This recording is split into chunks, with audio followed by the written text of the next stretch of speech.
bad guys always lose in the TV shows. Don't you know anything? Well, how's the global domination coming along? Come on, Johan. Tell him to stop breaking the rules and play the right way. The big secret to breaking the rules is to make it look as though you're following them.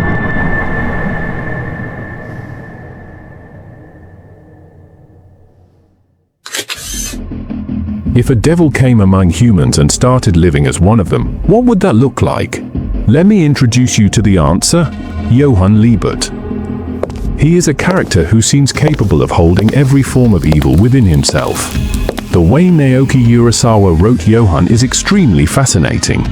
Because if you analyze Johan's character throughout the entire series, you'll realize he was designed to feel almost perfect. His smile, his charm, the way he thinks, and even his appearance, everything about him feels flawless. Johan's most unique ability is manipulation. Yes, Johan is almost God level when it comes to manipulation. Every person carries emotions they hide from or try to escape. Believe it or not, everyone has them. And Johan's method is simple. He brings those buried emotions right in front of you and forces you to confront them, even if you don't want to. But not like a therapist. Instead, he exposes your emotions in a way that makes you feel as if those emotions, and the pain behind them, are entirely your own fault. Most of the time, people are just running away from their emotions. We all make mistakes. When someone realizes their mistake and accepts their regret, it requires strength, and not everyone is able to do that. And that is exactly what manipulators or psychopaths like Johan take advantage of. Let's go back to Johan and look at another important detail. Johan is written in a way that makes everyone naturally trust him. His emotional understanding of other people is truly remarkable. If someone talks to Johan, he makes them feel as if they are simply talking to themselves. He reads all of your emotions, understands your thinking process, and then uses that understanding against you. Johan is a perfect psychopath. And like many psychopaths, Johan's story begins with a traumatic childhood. His early life was extremely disturbing and painful. However, throughout the series, you can also notice certain signs suggesting that Johan may have been a born psychopath. Everything in Johan's life shaped him toward a specific ideology. One very important element from his childhood that played a major role in developing his character is a book called The Nameless Monster. This book has a huge influence on Johan's personality. What makes it even more fascinating is that the main monster in The Nameless Monster is also named Johan. Interestingly, Johan Liebert is not his original name. His real name is never revealed throughout the entire series. In the story, the monster named Johan has an endless hunger, and in the end, it consumes everyone until there is no one left who can even call it by the name Johan. This idea actually reflects Johan Liebert's true mindset. He is doing the same thing the monster in the story does. His hunger keeps growing day by day, and it will eventually reach a point where even he won't be able to stop it.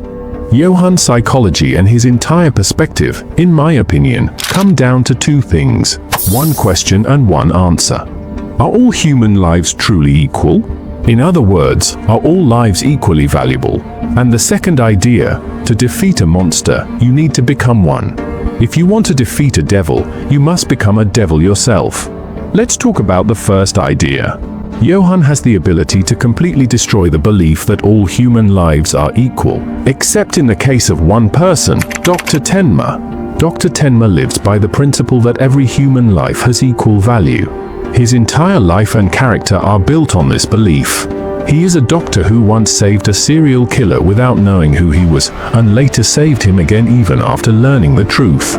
Dr. Tenma's character is the exact opposite of Johan's.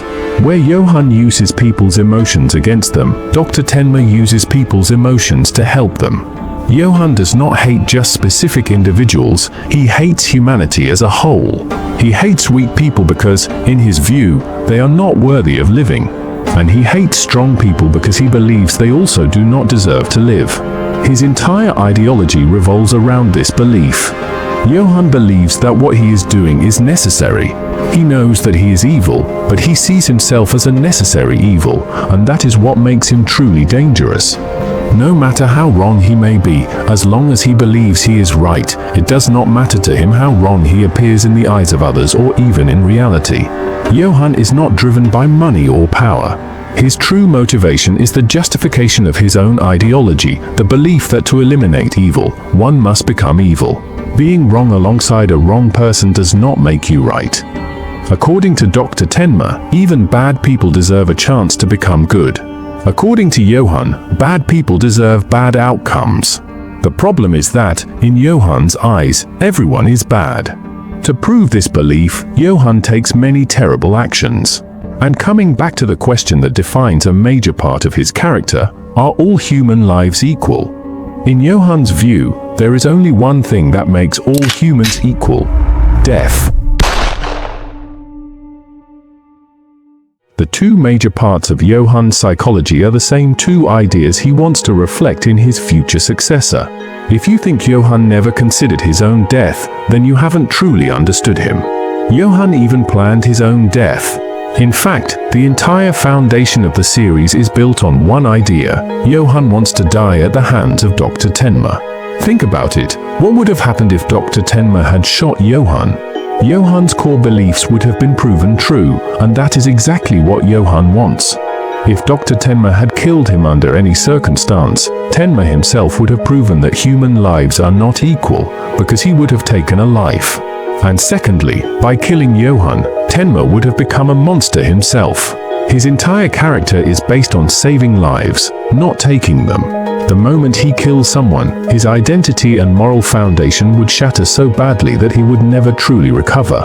That is Johan Liebert's goal, not only to prove his psychology correct, but also to pass that psychology on to someone else.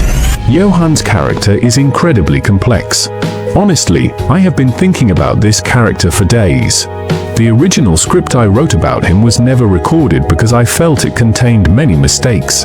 There are still imperfections here too, but everything I'm saying right now is not something I copied or learned from somewhere else. These are purely my own thoughts and feelings. This is what I genuinely felt while watching Johan. Forcing humans to face their darkest emotions, viewing the world through an ideology that justifies actions. You cannot prove someone wrong if they truly believe they are right. And in Johan's case, this exists at an extreme level. The way Johan is written is truly remarkable. He represents the deepest and darkest emotions hidden inside every human heart. All of these elements make Johan one of the most complex and iconic villains in anime history. So now, let's put Johan aside for a moment. I want to ask you a question: are all human lives truly and actually equal? Let the monster inside you answer that question. And while you search for that answer, I want you to learn about another important problem affecting your mind and heart, a problem that is slowly making your life more stressful and frustrating every day. I've talked about that issue and its solution in another video, which you'll find on the end screen. Make sure to watch it. I'll see you there.